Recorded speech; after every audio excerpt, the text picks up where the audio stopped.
Que Dieu vous bénisse, bien-aimés. Nous prions que le Seigneur bénisse sa parole ce matin et que la grâce de l'Éternel soit notre partage. Au nom de Jésus, les saints disent avec moi, Amen.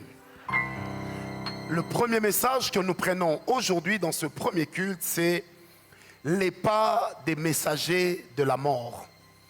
Comment reconnaître que la mort est en train de vous observer? J'ai hésité parce que je me suis rappelé d'un verbe qu'on disait quand on était petit. Et c'est ce qui était monté dans ma tête. Comment savoir si la mort est en train de vous donker? Comment savoir si la mort est en train de venir vers vous? Les pas des messagers de la mort. Je prendrai beaucoup d'exemples ici. Prenez le temps de bien me suivre parce que la mort, vous devez faire très attention avec. La mort peut venir en tout temps, à n'importe quel lieu. Amen, amen. Prenez avec moi premier texte. Puisque je suis assis, je vous demanderai de rester assis. Job 33, versets 19 à 23. Job 33, versets 19 à 23. Pendant que vous trouvez, j'en profite encore une fois de plus pour vous saluer. Je salue même les médecins qui étaient absents la semaine, pendant qu'ils m'avaient promis d'être là. Que Dieu soit béni. Amen. Cédric, ça va? Cédric. Job 33, versets 19 à 23. La Bible dit, par la douleur aussi, l'homme est repris sur sa couche. Quand une lutte continue vient agiter ses os, alors il prend en dégoût le pain, même les aliments les plus exquis. Sa chair se consume et disparaît. Ses os qu'on ne voyait pas sont mis à nu. Son âme s'approche de la fosse et sa vie des messagers de la mort. Écoutez la dernière phrase qui fera l'objet de notre deuxième culte.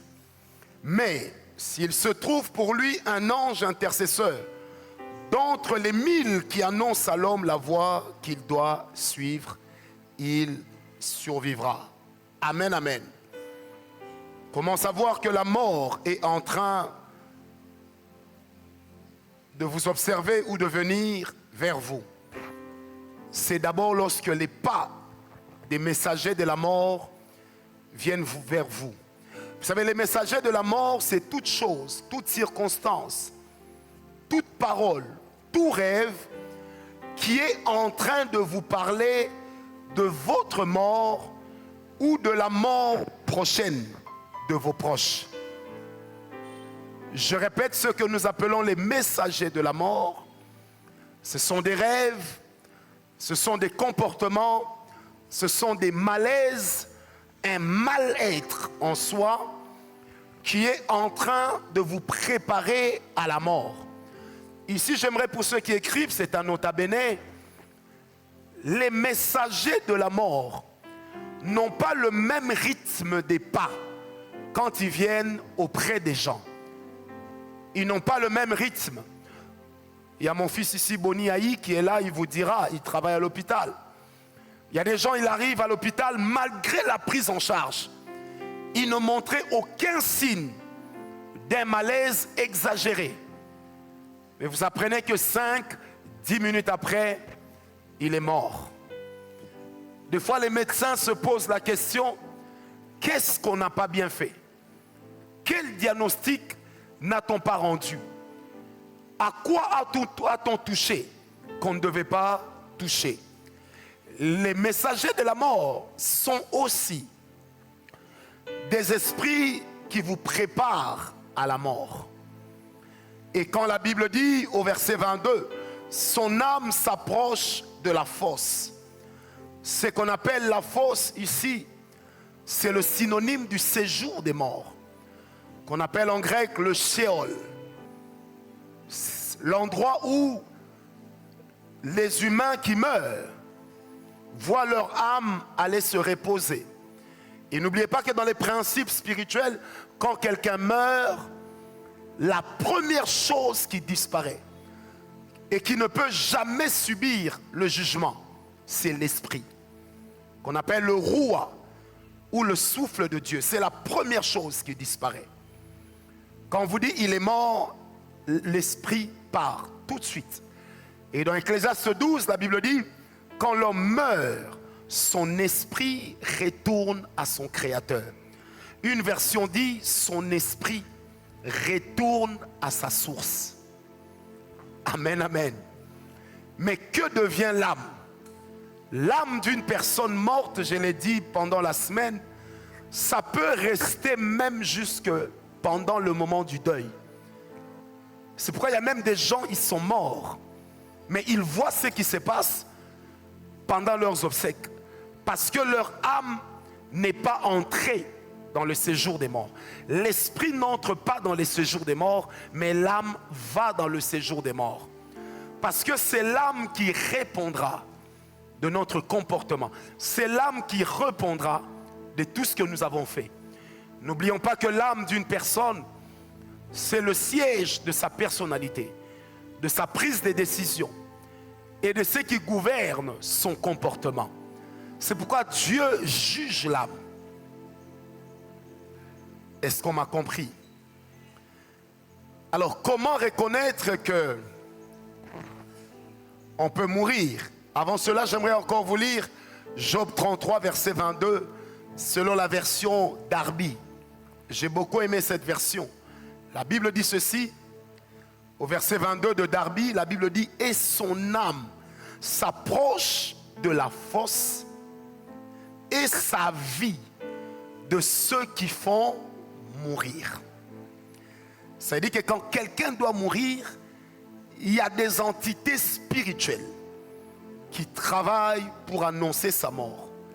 Il y a des comportements que la personne affiche qui sont en train de nous prévenir que cette personne est en train de mourir. Les médecins vont peut-être nous parler des signes vitaux qui sont en train de baisser de plus en plus. Mais ici, la Bible dit clairement qu'il y a des gens, il existe des facteurs qui annoncent qu'une personne est en train de mourir. Et j'en parlerai de plusieurs. Première chose, le fait que des fois vos malades, les gens qui sont malades, cherchent à tout prix à éloigner les gens qui les gardent ou qui prient pour eux, est un signe que leur âme a donné son accord à la mort. C'est pourquoi vous allez remarquer dans la plupart des cas avec les gardes malades, c'est rare qu'un malade meure en présence de son garde. Généralement, il éloigne le garde malade. Ou c'est lui ou ce sont les médecins qui vont lui dire va acheter telle chose, va faire telle chose. C'est pour laisser l'espace au messager de la mort de venir emporter la personne. Deuxième chose qui montre que la mort est en train de s'installer petit à petit, Patrick, ce sont les maladies à rebondissement, les cycles de maladies qui partent et qui reviennent. On t'a soigné, mais après tu reviens encore. On découvre une autre chose, on te soigne. Ça montre que l'esprit de mort, le messager de la mort, est en train de te transmettre un message qu'il t'attend. Et ça veut dire que la mort est déjà en train de rôder autour de toi. On ne peut pas te soigner d'une maladie et après ça va crescendo, d'autres maladies commencent à se manifester. Ça veut dire que les messagers de la mort sont déjà en place et qu'il faut changer la manière de prier, changer la manière d'agir. Amen, amen. Troisième chose qui montre que la mort est en train de rôder autour de vous, c'est lorsqu'on commence à développer des pensées ou des envies de suicide. Lorsque vous développez des pensées ou des envies de suicide, ça veut dire que la mort est en train de rôder autour de vous. C'est un messager de la mort qui est déjà en train de s'installer. Il vous appelle, il vous annonce sa visite. Amen, amen. L'envie de se suicider. L'envie de mettre un terme à sa vie. L'envie de mourir. Ici, j'aimerais directement vous dire, je l'ai dit pendant la semaine, je crois mardi, je le répète encore aujourd'hui, mourir tôt n'est pas une promotion spirituelle. Mourir tôt ne t'amènera pas au ciel avant nous. Car la Bible dit que lorsque la tempête sonnera, la trompette, pardon, les morts en Christ ressusciteront. Et ensemble, avec les vivants, nous monterons. C'est-à-dire, celui qui est mort avant toi ne verra pas Dieu avant toi. Ne pense pas que ceux qui sont morts t'ont précédé dans la gloire. Ils t'ont précédé dans le sein d'Abraham. Pas dans la gloire. Or, le sein d'Abraham n'est pas la finalité des saints. La finalité des saints, c'est le royaume de Dieu. Dis à ton voisin, ça ne sert à rien de mourir tôt. Et il y a également des gens qui disent, il est mort, il est allé se reposer. J'aimerais encore vous dire que tous les morts ne se reposent pas forcément. Il y a des gens, quand ils meurent, ils commencent le combat le plus dur de leur existence. Parce qu'on tente de faire d'eux des esclaves.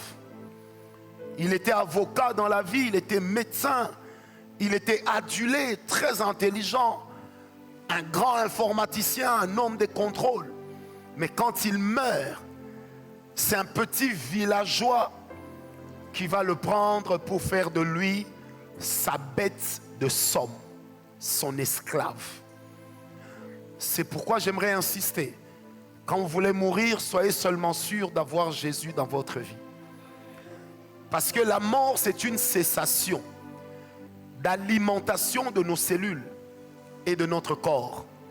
C'est une cessation de la circulation de notre sang. Mais la mort, c'est le début d'une vie dans l'au-delà. Est-ce qu'on m'a compris? C'est pourquoi il y a des gens parmi vous qui rêvent des fois d'un membre de leur famille déjà décédé qui vient leur dire, là où je suis, je souffre. Là où je suis parti, j'ai mal. Qui a déjà rêvé des morts de leur famille qui viennent leur parler? Qui? Moi, je lève la main en premier. J'ai déjà vu cela. Moi, on a déjà enterré quelqu'un de la famille.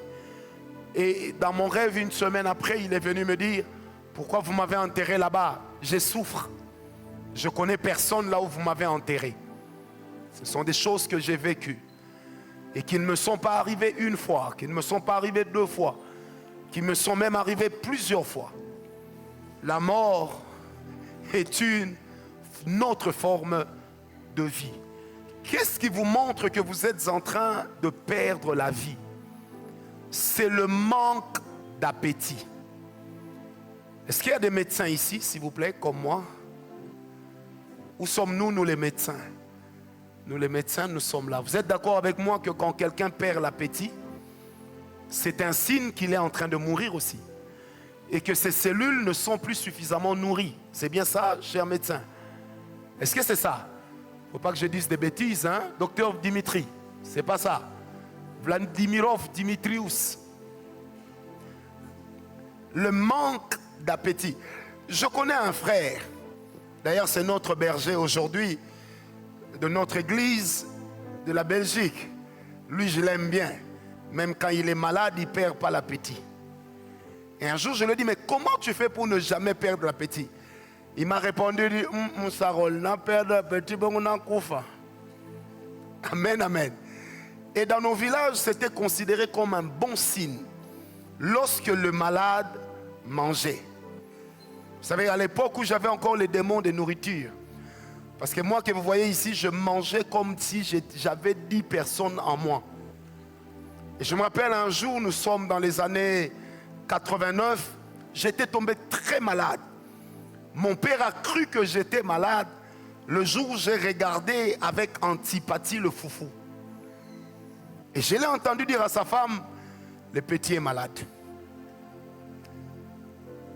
Et quelques jours après, je leur ai dit, j'allais bien. Ils ne croyaient pas. Mais lorsqu'on m'a mis quelques boules de cristal, avec le haricot dans lequel on a mis ma mwangombe. Ma mwangombe en français, c'est quoi? Hein? Trip, hein? On a mis ça. J'ai tapé. J'ai transpiré. Et mon père qui passait, il dit, tu vas bien. Donc le manque d'appétit est un signe que quelque part, ça ne va pas. Moi, quand mes enfants disent qu'ils sont malades, généralement, c'est quand ils veulent fuir de manger les foufous comme ils n'aiment pas. Mais quand ils me disent, un enfant me dit, papa, je suis malade. Si je l'amène au McDo, c'est un bon test. Parce que dans McDo, je ne sais pas quel envoûtement il y a dedans. Mais quand les enfants voient les hamburgers, ils ont toujours l'appétit. Amen, amen. Une autre chose qui montre que les messagers de la mort sont en train de rôder autour de vous, c'est lorsqu'il y a tout le temps des guerres et des épidémies autour de vous. Lorsqu'il y a tout le temps des guerres et même des épidémies autour de vous. J'ai le témoignage d'un ami qui travaille dans les mines. Et il a travaillé plus de 20 ans en Ituri, à l'est du Congo. Un jour, je parlais avec lui, nous nous sommes rencontrés à Bruxelles, dans ma chambre d'hôtel, on discutait. Et quand je lui ai posé la question, comment tu vas?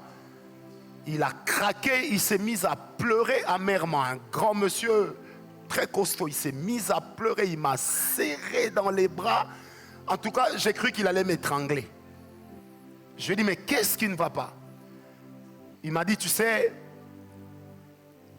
quand on parle de la guerre à Kinshasa, les gens ne comprennent pas de quoi il s'agit. Il dit, moi je travaille dans une grande firme internationale. Nous bénéficions de la sécurité. Que ce soit l'armée ou les groupes armés, les rebelles. Il dit, personne ne nous touche. Il dit, mais tu sais, je commence à me rendre compte qu'il y a quelque chose en moi qui meurt.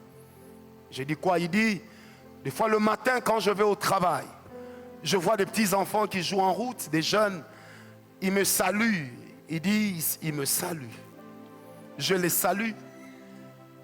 Et des fois le soir quand je reviens, les mêmes que j'avais salués la nuit, le matin en partant, je vois leurs cadavres qui gisent partout. Il dit, des fois on va dormir, le matin vous vous réveillez, vous apprenez qu'à 4 pâtés de maison, on a tué toute une famille de 19 personnes. Il m'a dit, je sens que même quand je retourne chez moi en Europe, avec ma femme et mes enfants, il dit, j'ai comme l'impression que la vie ne représente plus rien. Je lui ai dit, ce sont les pas des messagers de mort. Bien aimé, vous savez, des fois la mort agit comme une offrande. Quand ça commence à frapper autour de vous, entrez en prière parce que vous pouvez être le prochain. Est-ce qu'on est avec moi? Quand il y a des épidémies, priez. Vous pouvez être le prochain. Vous savez, moi j'ai eu la peur de ma vie. En 2020, j'étais au Canada au mois de mars. Je reviens à Kinshasa. Je fais 2 semaines. Je retourne en Belgique. J'avais une conférence. On commence la conférence chez le pasteur Philippe Sosongo. Premier jour, très bien, c'est à Lost. Deuxième jour, très bien. Troisième jour, je viens d'abord pour recevoir les gens dans une suite qu'on avait pris à l'hôtel. La police vient nous demander de quitter les lieux. On va à l'église, la police vient nous dire il n'y a pas culte. Je retourne dans ma chambre et il m'avait logé à l'hôtel qui se trouve juste dans la plus grande gare de la Belgique, à la gare du Midi, juste au-dessus au Pullman. Le lendemain, je descends prendre le petit déjeuner. La salle à manger est fermée. Je me dis, je vais aller acheter de la glace à Gendas, juste à côté. C'est fermé. J'ai senti qu'au fond de moi, je commençais à trembler. Finalement, j'appelle Air France. Je leur dis, je souhaite retourner à Kinshasa.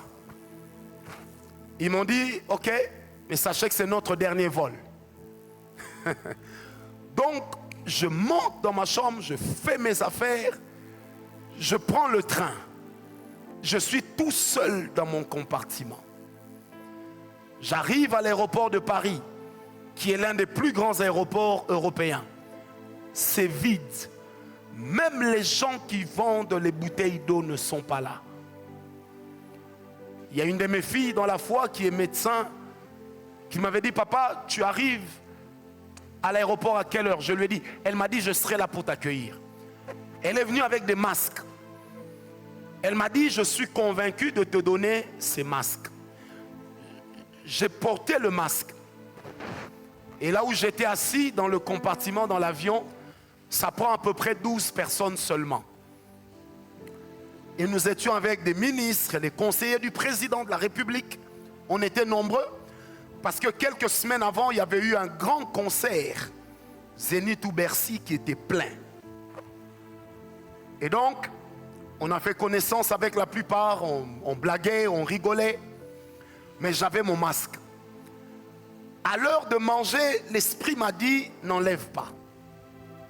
J'arrive à Kinshasa, 2 jours après, c'était le confinement.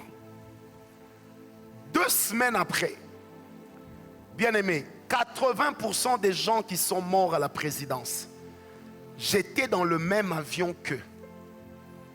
80%. Donc quand je regardais la télé, je dis, mais il était à côté de moi. Mais il était devant, il toussait. Je me suis rendu compte que je suis passé à côté de la mort.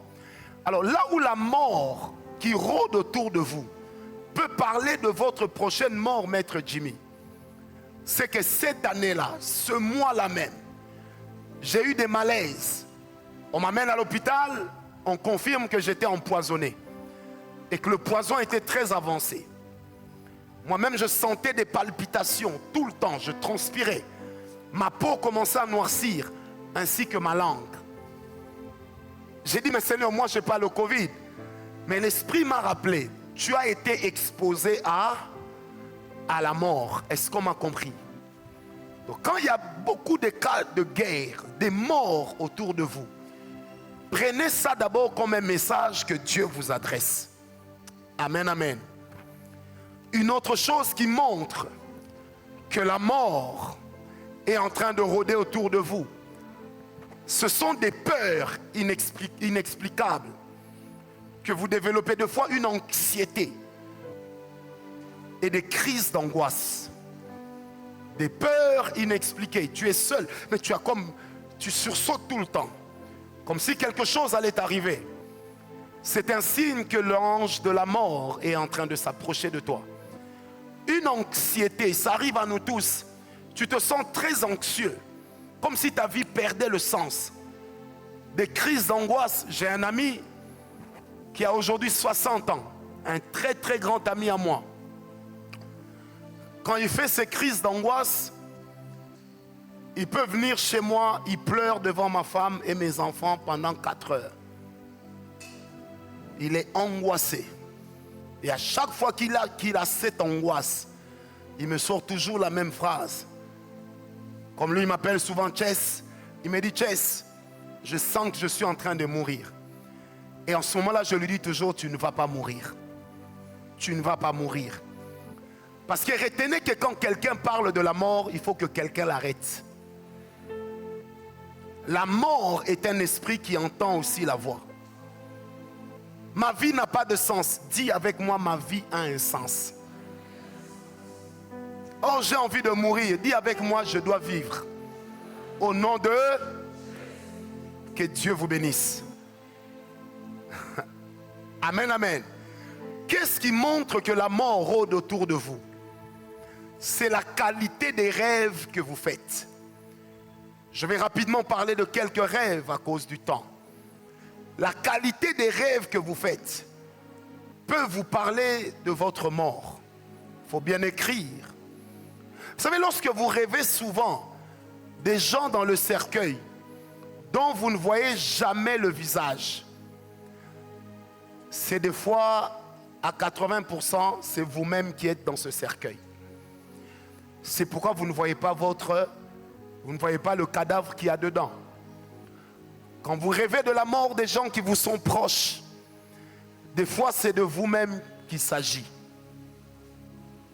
Quelqu'un me dira, j'ai rêvé, on allait enterrer quelqu'un, il ne voulait pas qu'on l'enterre. Quand je regardais, je ne voyais pas de qui il s'agit.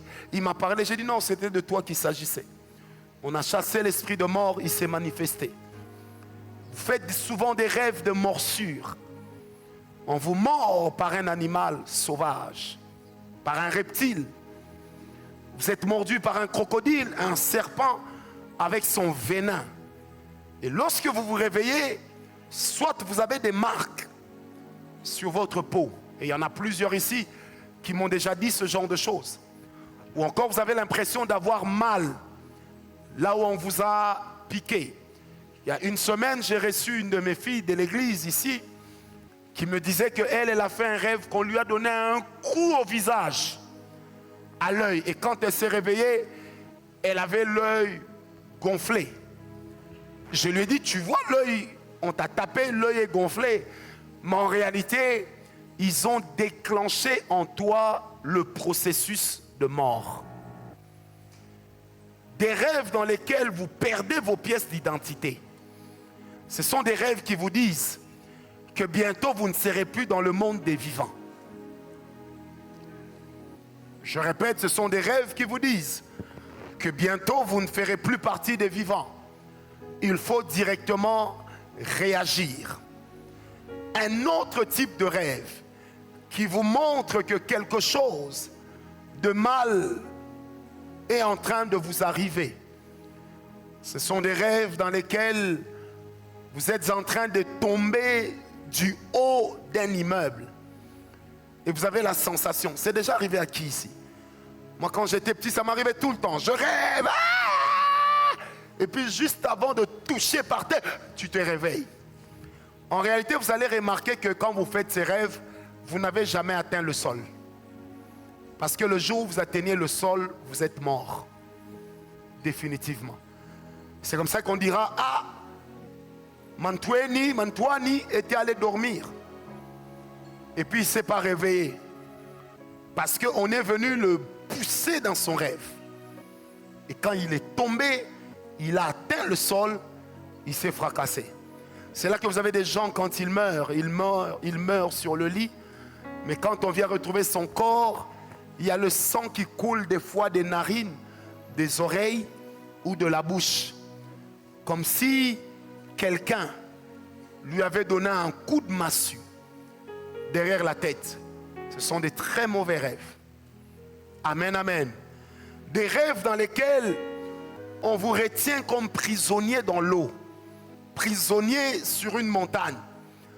Vous n'arrivez pas à sortir et puis on vous dit, tu dis mais le matin arrive, laissez-moi sortir. On refuse. Ça, c'est ce qu'on appelle des rêves de voleurs de vie.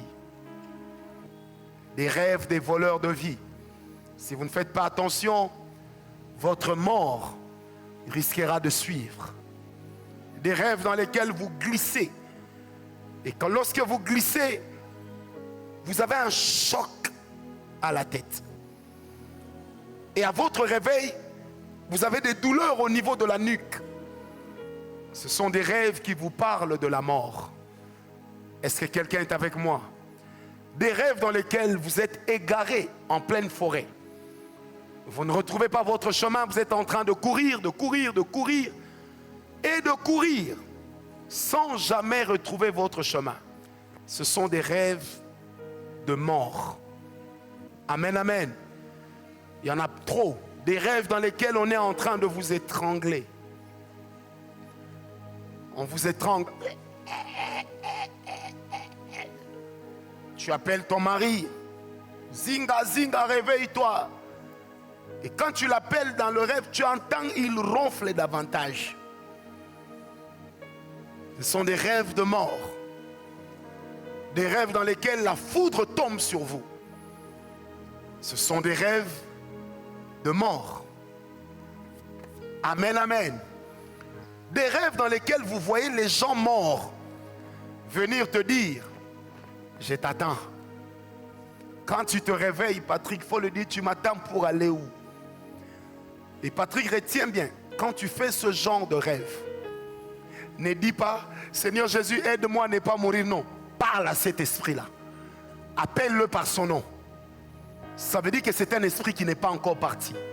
Quand je dis un esprit, c'est une manière vulgaire de dire c'est une âme qui n'est pas partie. Et tu dois lui dire, je ne te suivrai pas. Parce que c'est comme ça qu'il y a des gens, il est mort, mais il est mal mort, alors il vient te prendre. Parce qu'il existe des morts qui se sentent seuls et qui viennent prendre les vivants pour les accompagner dans leur décès, dans leur caveau. Quand tu te réveilles, il faut dire, parce que là tu ne t'adresses pas à un mort, tu t'adresses à quelqu'un qui est encore vivant et qui tente de te prendre. Tu vas lui dire, Mantiamina, tu ne me prendras pas au nom de... Même si c'est ta mère, c'est ton père, c'est ta soeur, c'est ton oncle, c'est ta tante, chasse-le comme on chasse un démon. Parce que rien ne doit continuer à te lier avec les morts. Attention, quand les morts viennent te parler, tu vois un rêve flou, tu vois ton mari qui est en train de te faire ça. Kiki, quand tu te réveilles, télécharge. Tu sors l'épée de la prière. Tu frappes. Tu ne me prendras pas au nom d'eux. Tu rêves de ton père décédé qui te dit tu es mon fils, je dois te prendre. Télécharge la prière. Dis-lui clairement, tu n'es plus mon père le jour où tu es mort. Coupe fini. Parce que le monde spirituel, des fois, ressemble à une sentence des tribunaux. Il faut savoir que là où tu ne réponds pas, tu seras condamné par défaut. Alors, il faut répondre. Je répète, là où tu ne réponds pas, tu seras condamné par défaut. Donc, il faut répondre. Tu rêves de la mort, tu rêves de tes morts qui viennent te prendre. Attaque-le. Il ne faut pas dire non, c'était quand même mon mari. Quand je le vois comme ça, ça me rend encore triste. Hein? Aïe, aïe, enfoui dit. Non. Il faut lui répondre, tu ne me prendras pas. Je ne viendrai pas maintenant. Et puis tu n'as pas de place à me garder. Oh, je te garde une place. Tu es Jésus. Le seul endroit où je vais passer l'éternité, c'est à côté de Dieu. C'est pourquoi, écoutez bien ce que je vais vous dire. Quand vos morts refusent de vous laisser et qu'ils continuent à vous côtoyer par la force, changez la manière de prier. Dites-leur qu'il n'y a plus de lien, il n'y a plus de connexion. Vos cœurs ne sont plus connectés. Vos vies ne sont plus connectées. Est-ce que quelqu'un m'a compris? Et que par conséquent, ils ne peuvent pas vous prendre. Je me rappelle, j'étais très jeune. Ma grand-mère meurt. Et ma grand-mère avait l'habitude de me dire que moi je suis son mari. Et le jour où elle meurt, on va au deuil, on va l'enterrer. La nuit, je retourne chez mon papa, mon père. Je dors. Et puis je rêve de ma grand-mère. Elle vient me tapoter à l'épaule. Chérie, chérie, dans mon sommeil. Je dis oui. Elle me dit, je suis venu te dire au revoir. Frère, quand j'ai ouvert les yeux, j'ai vu vraiment l'image de quelqu'un en panne qui sortait de ma chambre. J'ai crié. Mais là, j'étais païen. Qu'elle vienne encore. Je vais télécharger. Et moi, dans la prière, je suis tellement sauvage que moi, je peux même payer mon transport jusqu'au cimetière pour aller lui dire, viens encore. Tu vas voir. Vous rêvez des morts. C'est un mauvais signe. Mais tout dépend de la qualité des morts desquels vous rêvez. De ce qu'ils disent et de ce qu'ils font. Vous serez étonné, j'expliquerai ça une autre fois. Est-ce que vous savez que la plupart des gens qui rêvent d'autorité dans ce pays ont souvent l'habitude de voir le visage du maréchal Mobutu? Vous savez ça? C'est déjà arrivé à qui? Ou qui a déjà entendu parler de ce genre de choses? Parce que dans les rêves, il est aussi de ces gens que Dieu utilise toujours comme symbole du pouvoir. Ça ne veut pas dire que c'est eux.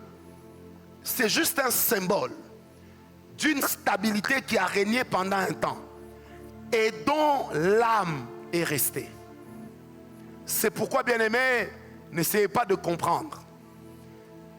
Les gens qui ont marqué l'histoire d'un pays, on doit toujours les enterrer dans le pays où ils ont régné. Parce que leur âme garde une partie de l'histoire. Il faut les en dépouiller. Et seule la terre a la capacité de récupérer les atouts d'un mort. Vous comprenez? De Mobutu à aujourd'hui, vous allez remarquer que tous les chefs d'État qui sont venus après lui ont tous, sans exception, tenté de faire comme lui.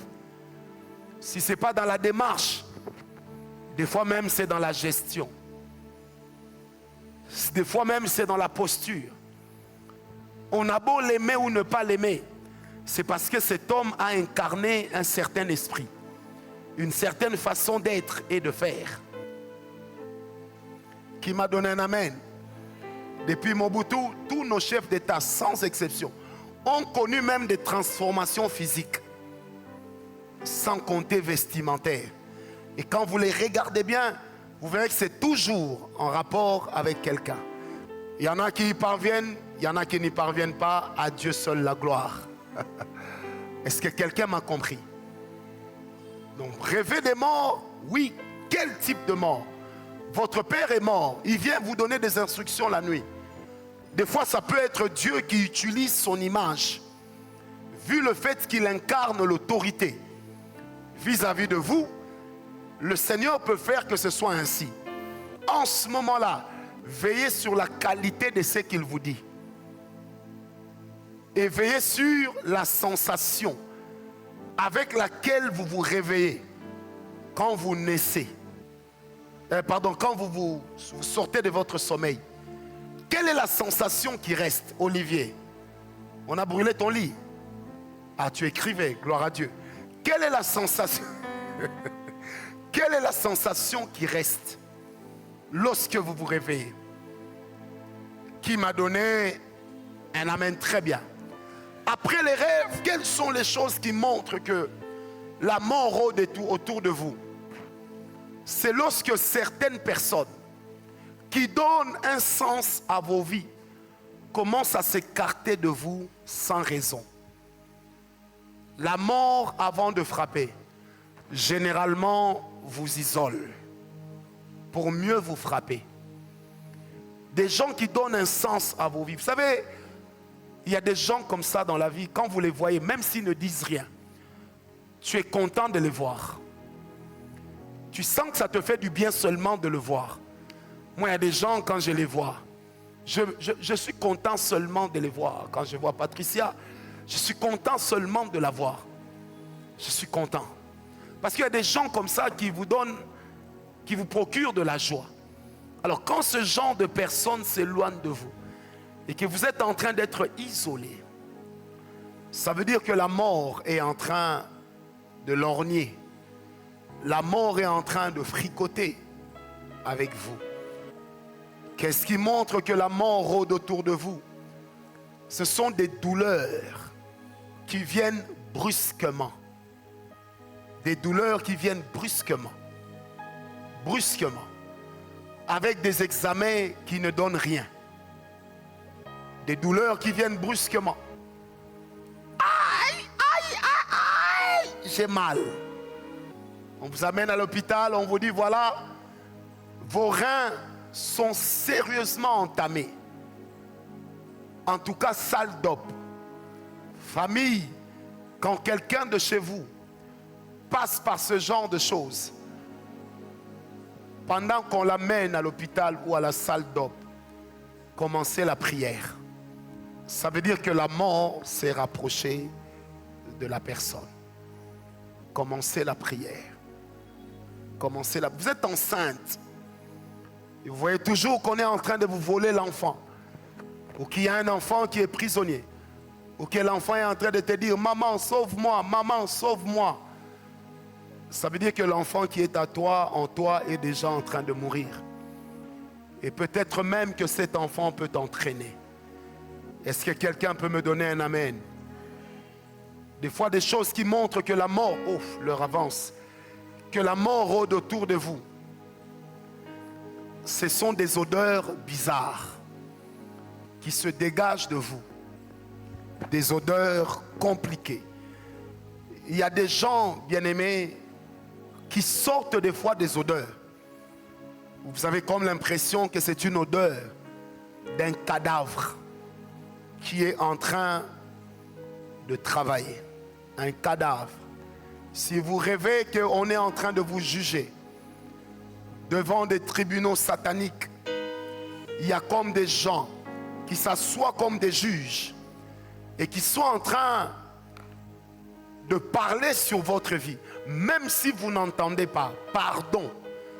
À votre réveil, cherchez le secours dans la prière. C'est ce qu'on appelle des morts par des tribunaux sataniques. On est en train de vous juger, de vous condamner. Cherchez la prière. En urgence. Je vais raconter une histoire et puis on va arrêter là à cause de l'heure. Un jour, j'étais en train de prêcher quelque part. Et j'ai parlé des gens qui rêvent des fois. On est en train de vendre un bras. Quand il regarde, il se rend compte que c'est son bras. Alors il y avait une dame dans la salle qui s'est mise à pleurer. À la fin, elle nous a raconté l'histoire. Elle dira, elle avait fait un rêve.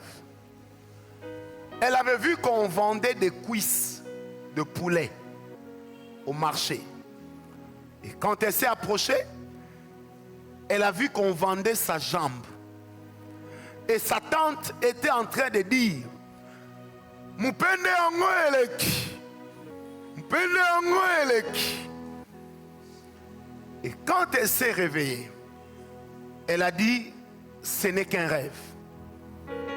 2 ou 3 semaines après, elle va se retrouver dans le taxi avec sa cousine. Elles vont faire un accident. Lors de cet accident, on va lui amputer la jambe pratiquement au niveau de la cuisse. Et donc c'est quand on était en train d'expliquer que cette chose est revenue et qu'elle a compris qu'en réalité, elle aurait pu échapper à la mort si elle faisait ce qu'il fallait, que je vais également expliquer le mardi lors de notre culte spécial. Amen, amen. La mort vient sous toutes ses formes. Quand les gens vous disent, j'ai rêvé que tu es mort. J'ai rêvé que tu es mort. Ne négligez jamais. Il y a des signes qui parlent de votre mort. Ça, Dieu me le dit. La mort de certains animaux auxquels vous êtes attachés. Ça peut être que la mort était venue vers vous, ça a été dévié vers eux. C'est comme ça que des fois, il y a un chien que tu aimes bien. Il meurt brusquement. Ton chat que tu aimes bien meurt brusquement. C'est un signe que la mort est en train de s'approcher de toi. Je prie ce soir avec le Saint-Esprit que la mort s'éloigne de toi. J'ai dit que la mort s'éloigne de toi. J'ai envie de dire, comme disait ce vieil homme de 124 ans, je prie que la mort t'oublie, qu'elle ignore ton existence. Quand elle viendra, qu'elle touche ailleurs, jamais chez toi. J'ai dit qu'elle touche ailleurs, jamais chez toi. Que les morts négociés depuis le monde des ténèbres contre toi, que l'Éternel te donne d'y échapper au nom d'eux. Que tout celui qui a prévu ta mort tombe dans la fosse lui-même au nom d'eux. Parce que ta vie n'est pas à vendre. Parce que ton âme n'est pas à vendre. Et parce que ton temps de mourir n'est pas encore arrivé. J'ai dit, ton temps de mourir n'est pas encore arrivé. Quand tu seras malade, les médecins ne commettront pas d'erreur à ton sujet. Que Dieu dirige même les mains des médecins. Et cela au nom de Jésus. Que tu vives et que tu vives. Que le bonheur et la grâce t'accompagnent tous les jours de ta vie. Que tu ne meurs pas, mais que tu vives dans la présence de Dieu. Que tu ne meurs pas, mais que tu vives dans la présence de Dieu. Ce matin, je proclame sur toi que la mort va t'oublier. La mort vient de t'oublier. La mort ne prendra ni ta femme, ni ton mari, ni ton enfant au nom d'eux. Tu n'enterreras pas un proche. J'ai dit, tu n'enterreras pas un proche. Le malheur ne va pas se multiplier dans ta vie. Le malheur ne va pas te pourchasser dans ta vie. La mort ne va pas te pourchasser dans ta vie. Vis le bonheur, vis le bonheur, vis le bonheur. Que Dieu t'accorde la longévité. S'il n'y a personne qui parle sur ta longévité, ce matin, je déclare, vis longtemps. Je dis ce matin, je déclare, vis longtemps. Au nom de Jésus, acclamons très fort le Seigneur. Alléluia.